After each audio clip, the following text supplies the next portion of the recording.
şəhidlərimizdən 44 günlük Vətən müharibəsində qanı ilə tarix yazan oğullardan daha birinin ocağının ziyarətindəyəm.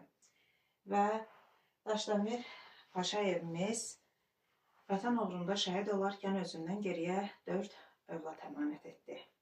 3 qız, 1 oğul övladı bizlərə əmanət qaldı. Qəhrəmanımızın həyat yoldaşı Günay xanım və son beşiyi Safiyə xanım hal-hazırda yanımdadır.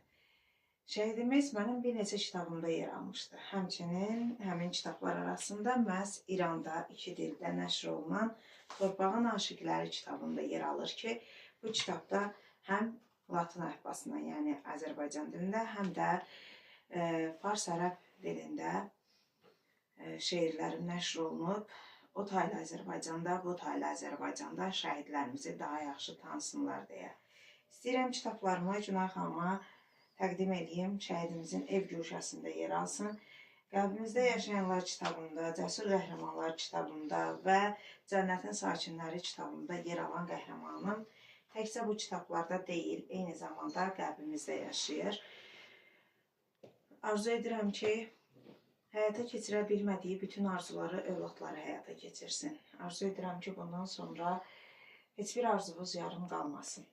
Şəhidimizin ruhu hər zaman övladlarının qazandığı uğurlara baxaraq sevinsin.